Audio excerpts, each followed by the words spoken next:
রাতের বেলা শোয়ার আগে পড়বেন 33 বার সুবহানাল্লাহ, 33 বার আলহামদুলিল্লাহ এবং 34 বার আল্লাহু আকবার। আল্লাহর পক্ষ থেকে আপনার শরীরে শক্তি আসবে। এটা যারা নিয়মিত আমল করে আল্লাহর পক্ষ থেকে তাদের শরীরে শক্তি আসে।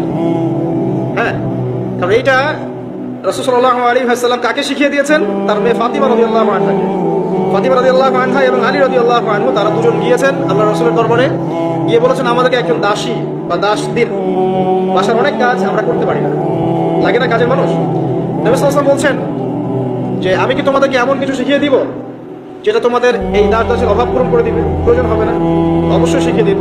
তখন নবীজি শিখালেন সাল্লাল্লাহু আলাইহি ওয়াসাল্লাম এই ঘুমানোর আগে 33 বার সুবহানাল্লাহ পড়বে, 33 বার আলহামদুলিল্লাহ এবং 34 বার আল্লাহু আকবার। তোমাদের দাস দাসের প্রয়োজন হবে না ইনশাআল্লাহ। ব্যাখ্যায় অনেক ওলামায়ে কেরাম বলেছেন যে এটা নিয়মিত আমল করতে থাকলে রোগ ব্যাধি কম হয়, শরীরে শক্তি আসে, এনার্জি বাড়ে, আপনি নিজের কাজ নিজেই করতে পারবেন ইনশাআল্লাহ। আসুন সামনে যাই। এরকম ঘুমানোর আরো বেশ কিছু আমল আছে, আমি অল্প কয়েকটা বললাম, এগুলোই করা শুরু করেন, আল্লাহ তৌফিক দান করুন। আর যদি পারেন ওযু করে ঘুমাতে পারলে আরো বেশি ভালো হয়। এবার আপনি ঘুমাচ্ছেন ডান কাত হয়ে, কি পড়বেন এই সময়? আল্লাহুম্মা বিসমিকা আমুতু ওয়া আহইয়া, আলহামদুলিল্লাহ, দোয়া সবার ব্যবস্থা আছে। এবার ঘুমান। এই যে ঘুমাচ্ছেন আপনি 3 ঘন্টা বা 4.5 ঘন্টা বা 6 ঘন্টা, আপনার এই পুরো ঘুমটা হবে ইবাদত ইনশাআল্লাহ। এবং পবিত্র অবস্থায় ঘুমানোর অভ্যাস করতে থাকলে আল্লাহর পক্ষ থেকে আপনি সত্য স্বপ্ন দেখতে পারেন।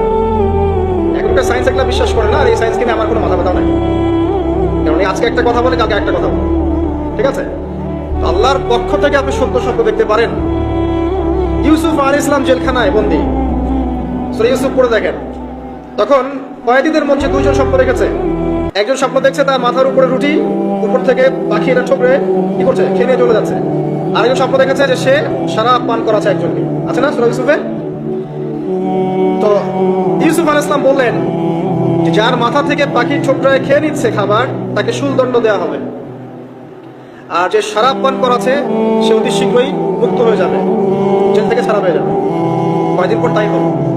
এই যে স্বপ্ন যারা দেখেছে এরা কি মুসলিম? এই স্বপ্ন যারা দেখেছে এরা কিন্তু মুসলিম না।